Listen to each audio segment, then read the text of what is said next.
Hey friends, thank you so much for stopping by. I know you have a lot of options when it comes to YouTube, and I really appreciate you choosing the fast draft method. My name is MCH. I am a professional screenwriter and filmmaker who has been in this glorious and frustrating industry for 25 years. Quarter of a century. Half my life I've been in the film industry, and honestly I wouldn't have it any other way. I started this to talk about screenwriting. The fast draft method is a method for screenwriters. It is a method for screenwriting and filmmaking, and I started this channel because I love talking about movies. I love writing movies. I love talking about screenplays. I love talking to filmmakers. I love talking to screenwriters, and I am going to be dropping videos every week. Sometimes they will be tips and tricks about screenwriting. Sometimes it'll be about the fast draft method itself. Sometimes it'll be interviews with my fellow scribes and my fellow filmmakers. So please keep coming back, and if you like what you see, I would love it if you hit like and subscribe, and of course tell all your friends, tell your screenwriting friends, and if you want a deeper dive, just click the link in the description below and I will get you hooked up with the fast draft method. Okay, today I want to talk about tone. Tone in a screenplay, tone in a film and tone in a screenplay. I recently saw the film Renfield with Nicolas Cage, Nicholas Hoult, and Awkwafina. And that movie is a masterclass in tone. Everybody in that film knew exactly what movie they were in, and they had I would assume, the time of their lives. Something about me when it comes to watching movies, every time I go to a movie, I know this sounds just unbelievably optimistic, but every time I walk into a movie theater, I sit down, I've got my popcorn, I've got my soda, I am ready for the movie to begin. The lights go down and the first flicker comes in. This movie, no matter what it is a 10 out of 10. I'm sure as the movie goes on, you lose points, but when it starts, it's a 10 out of 10. So at the end of the movie, I might walk out and go, yeah, you know what, that was turned out to be a 7 out of 10. But before it starts, it was a 10 out of 10. And the reason is because I love movies. I love making them. I love writing them. I loved acting in them when I was acting. I like being a part of it. I like watching them, everything about them. And the cinema and the movie theater is my church. I guess having made a couple, I know that it's a miracle that any of these films get made. So they get my highest praise and revere. Renfield is a masterclass in tone. That's not to say you're going to love it or you're not going to love it. But it definitely knew what it was, committed to that, and excelled. So it got me thinking, how, what are my rules for tone in a screenplay? And I've got 3, and I want to share them with you right now. Writing tone in a screenplay is probably a little, it's not as obvious. It's a little, I don't want to say difficult, but it's a little more tricky than sort of doing other things in a screenplay, like writing specific action or writing good dialogue. Tone is, it kind of vacillates. It's a little trippy. So first of all, what is tone in a screenplay? Well, tone in the screenplay is the mood or attitude that you're writing, right? That you portray through the words, obviously, because this is a screenplay. This is black dots on a white page, right? So what follows are 3 ways you can confidently express tone in your screenplay.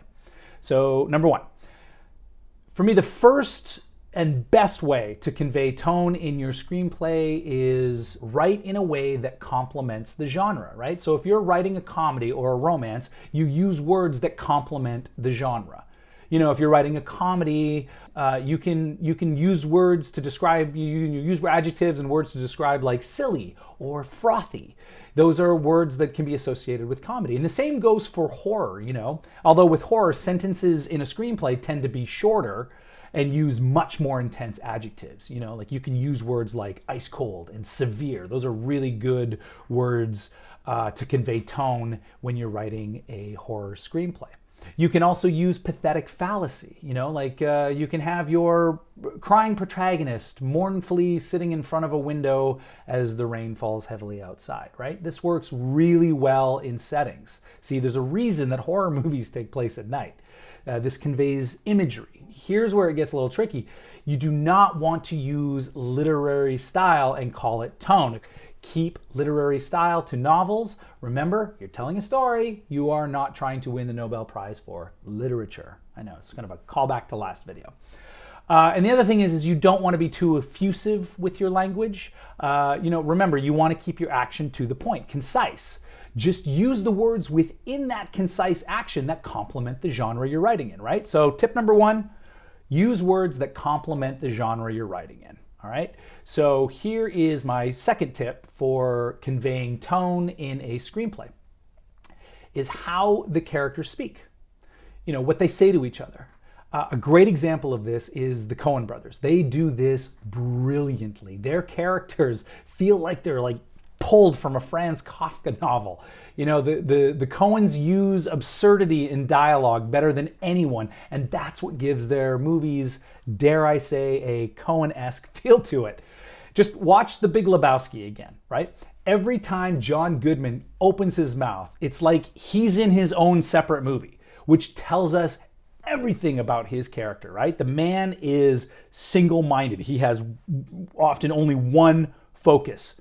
And when he repeats lines like, well, I can get you a toe. I can get you a toe with green nail polish. Or, you're out of your element, Donnie. One of my all-time favorite lines. This adds flavor to the film.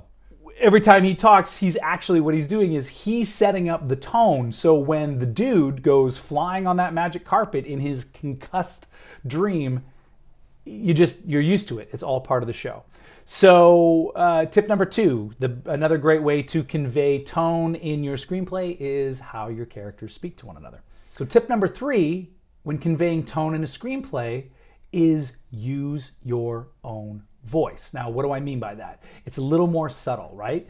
But what you're going to want to do is you're just going to want to infuse your own sensibilities, your own sense of humor, your verbal telling quirks, the vernacular you use, the goofy tics, put them all into your script, right? Tell the story as if you were literally telling it, not writing it, but telling it.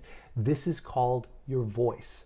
You've heard that expression before. You've heard people say, wow, I love the screenplay. I could really hear the writer's voice. That's what this is. Now, you want to be careful when doing this because you don't want to make it all about you, right? Then people will stop paying attention to the script and then they'll start paying attention to the writer. So maybe use some common vernacular tropes or certain phrases that most people are familiar with when you want to emphasize something if, say, the specific way you would say it is a little inside baseball. This is tricky, right? Because you want to have your voice, but you also don't want to write for an audience of one. There are many ways to say the same thing, right? The same, but different. So what you should do is just find the most exciting way to say that thing. The one that resonates with you, the one that makes you laugh, that gives you all the feels, that scares you, and just use that. Thank you so much for tuning in. I really do appreciate it. And once again, if you dig what I'm doing and you like the content, I would really appreciate it if you liked and subscribe, and tell all your friends. Have them come on by, and hopefully they'll like and subscribe too. If you are interested in the fast draft method and you want to do a deeper dive and get access to all my screenwriting secrets, just click the link below and it will connect you to a free video that explains all this sort of stuff. All right, friends, I'll see you very soon. Happy writing.